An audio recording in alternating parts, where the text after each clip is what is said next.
बिस्मिल्लाहिर्रहमानिर्रहीम अस्सलाम वालेकुम डियर स्टूडेंट्स। आज हमारा टॉपिक ऑफ डिस्कशन है very very most important hormones. Hormones क्या होते हैं, इनकी क्या फंक्शनिंग होती है। हार्मोन क्या है कि रेगुलेटरी सब्सटेंस है produced in an organism and transport in tissue fluid such as blood और सेप टू स्टिमुलेट करता है स्पेसिफिक सेल और tissue into the action. Basically एक ऐसा ऑर्गेनिक सब्सटेंस होता है जो बॉडी के अंदर पाया जाता है फ्लूइड की फॉर्म में, बॉडी की नॉर्मल फंक्शनिंग को स्टिमुलेट करता है। Synthetic substance with a similar effect to that of animal और प्लांट हार्मोन। कुछ अब हमारे पास टाइप्स होती हैं, अमाइंस होते हैं। अमाइन हार्मोन्स और derivative of the amino acid tyrosine वगैरह, जिसमें हमारे पास एग्जांपल आती है एपिनेफ्रिन और एपिनेफ्रिन वगैरह। उसके बाद क्या होते हैं लिपिड्स और स्टीरॉइड्स वगैरह। Steroid hormone are produce by the adrenal cortex and the gonads वगैरह, जिसमें टेस्टोस्टेरोन, प्रोजेस्टेरोन जो फीमेल और मेल सेक्स हार्मोन वगैरह होते हैं।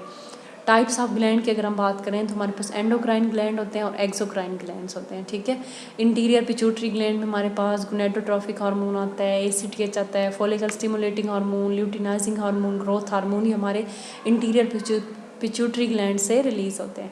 ह्यूमन ग्रोथ हार्मोन क्या होता है कि ये सोमेटोट्रोफिक हार्मोन होता है, इंटीरियर पिट्यूटरी ग्लैंड से होता है और ये बॉडी की नॉर्मल ग्रोथ में इन्वॉल्व होता है। ठीक है, सेल ग्रोथ में, सेल डिवीजन में, स्केलेटल मसल में इन्वॉल्व होता है। उसके बाद फॉलिकल स्टिमुलेटिंग हार्मोन हमारे पास आता है। ये क्या होता है, बेसिकली बॉडी की स्टिमुलेट करता है follicle cell to secrete oestrogen वगैरह को। It stimulate sperm production in testis और एग प्रोडक्शन इन ओवरीज वगैरह। ल्यूटिनाइजिंग हार्मोन होता है, ये भी एस्ट्रोजन में इन्वॉल्व होता है, ओवुलेशन में इन्वॉल्व होता है। मेल को स्टिमुलेट करता है interstitial cell to secrete testosterone वगैरह। ये बेसिकली क्या है, फीमेल और मेल सेक्स हार्मोन है। एसीटीएच आता है हमारे पास। ठीक है, उसके बाद पोस्टीरियर पिट्यूटरी ग्लैंड की अगर बात करें तो एंटी डायूरेटिक हार्मोन होता है, ऑक्सीटोसिन होता है। उसमें क्या होता है कि ऑक्सीटोसिन क्या है कि to target tissue involve in neuro endocrinic reflex वगैरह ड्यूरिंग। अब ऑक्सीटोसिन का क्या होता है, बेसिकली लव हार्मोन होता है ड्यूरिंग।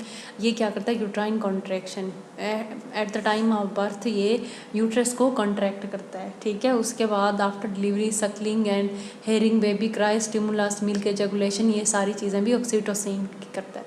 उसके बाद एडीएच होता है एंटी डायूरेटिक हार्मोन। ये क्या करता है कि ये डिक्रीज़ करता है यूरिन प्रोडक्शन को, डिक्रीज़ करता है स्वेटिंग को, इंक्रीज़ करता है बीपी वगैरह को।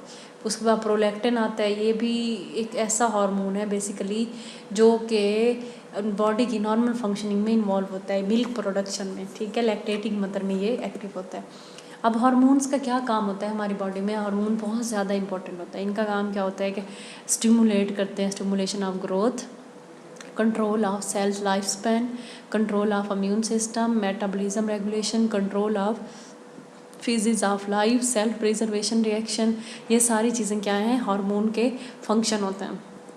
हार्मोन हमारी बॉडी में बहुत ज़्यादा इंपॉर्टेंट होते हैं। ठीक है, अभी हमने डिटेल में डिस्कशन की कि हार्मोन क्या होते हैं। ऑर्गेनिक सब्सटेंस होते हैं, ट्रांसपोर्ट टिश्यू में इन्वॉल्व होते हैं, बॉडी की नॉर्मल फंक्शनिंग में अपना रोल प्ले करते हैं, सिमिलर इफेक्ट प्रोड्यूस करते हैं प्लांट्स और एनिमल में, बॉडी की नॉर्मल ग्रोथ, प्रोडक्शन, इन सारी चीज़ों में इन्वॉल्व होते हैं। That's it, thank you so much.